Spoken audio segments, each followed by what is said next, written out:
Production support for InFocus is provided by Smithville, a locally owned business serving central and southern Indiana since 1922 with residential and business internet, voice, and security services.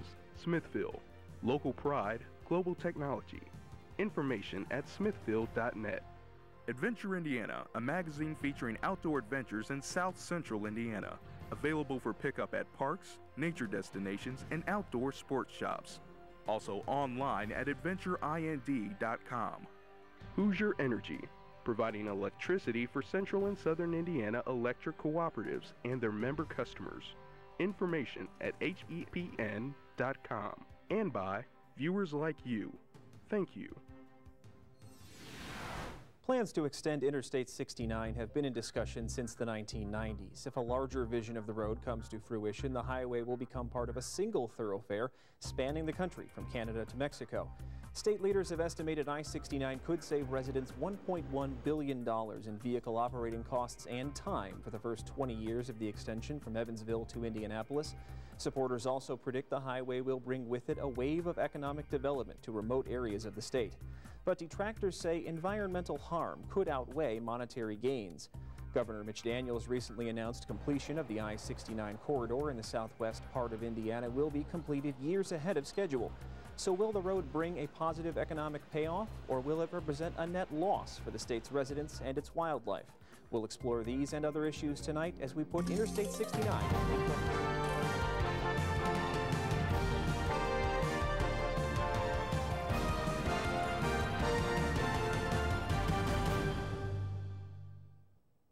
Thanks for joining us for In Focus. I'm Stan Jastrzebski. If you have questions during tonight's program for one of our studio experts, you can email us at infocus@indiana.edu. You can also call us at 1-800-987-9848.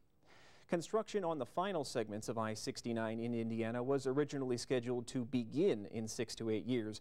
Now the highway's timeline has been moved up, so completion of the road is on track for the year 2014. But WTIU's Shamika Neely reports there are still issues which concern both legislators and those in the path of the road. It has taken more than 20 years for the construction of Interstate 69 to get underway. The controversial highway has critics worried about the environmental and economic impacts. Meanwhile, a number of homeowners who live near the proposed interstate say they're concerned about their quality of life if an interstate is suddenly a few yards from their front door. Well, for us, if I-69 comes anywhere near our house, it pretty much ruins the ambiance of why we purchased this place in the first place. We've actually lived within a mile of an interstate before, so we know what that's like. And here in this location, the interstate would be within 100 yards of our house. There's that possibility that it could actually ruin the property, but we wouldn't be compensated for that because it doesn't go now even through our house. So it leaves us with all the negatives of the highway without any of the positives of being able to relocate. The current highway exists in 2 segments, one that connects to the northeast corner of the state in Indianapolis, and the other a 2-mile stretch in the southwest corner. This leaves a 140-mile gap in the middle, stretching from Evansville to Indianapolis. After decades of uncertainty about the project's completion, Governor Mitch Daniels announced in May that the gap will be closed by 2014, years ahead of schedule. State Representative Matt Pierce says he worries the new timetable may be too aggressive. It seems they have a very aggressive timeline for the environmental impact study to be completed and approved. And I would think there are going to be a lot of people in Bloomington paying very careful attention to that study, making sure that it really adequately gauges the impact on the environment. You're supposed to discuss alternatives to building the project. There's a lot that needs to go into an environmental impact study. It's reported that the I-69 extension will generate $3.5 billion over the next 20 years. Some state officials, however, are asking if that is truly a return on investment.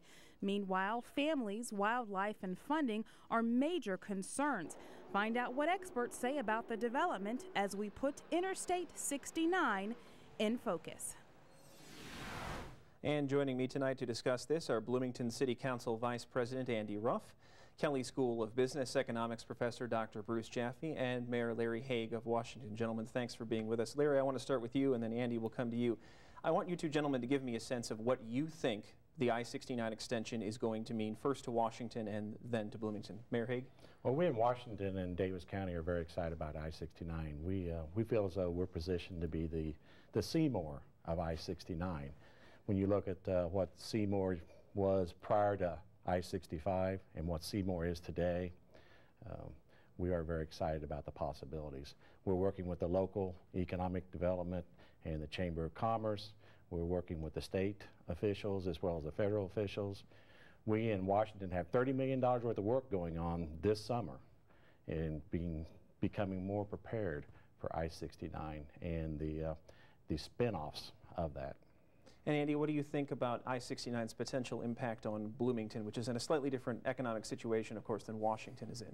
Well, I don't want to be difficult, but I don't, this is a state and national project. It's state and nationally funded. The idea is that it's part of an additional international highway, major superhighway corridor. So to talk about it from a Bloomington perspective, I don't want to, really, because I think we need to look at it from the state. And if you look at it from a state or national perspective, any major, huge public investment like this is required under good governance to be an investment that's efficient, provides as much return on investment as you can get. And in a state that is already, Indiana is a state which is already 4th in the nation, out of 50 states, in terms of this type of interstate highway. And yet, during the interstate highway era of the last 20, 30 years, Indiana has also been one of the leading states in decline, job loss, economic wage stagnation, etc. And I think the point is well illustrated by, we've got economic development experts all agree in this day and age that education and training, workforce development, education and training are so much more important than an additional highway would be. Yet we are throwing already $700 million at just the first part of this roadway, and that is $700 million from the lease of the toll road that is not obligated to transportation. This is money that could go to our school systems. So I think we need to think about our priorities. We've got $700 million of discretionary funding going to build another superhighway leg. Meanwhile, we're defunding our school systems all across the state. And we can argue about the highway benefits, gains, etc. At a different point. But for right now, this highway is not funded. The money that's been used for it so far is purely from the lease of the toll road, and that is not allocation of federal money. So we don't have enough money to do it all, and I just don't think it should be going to another superhighway.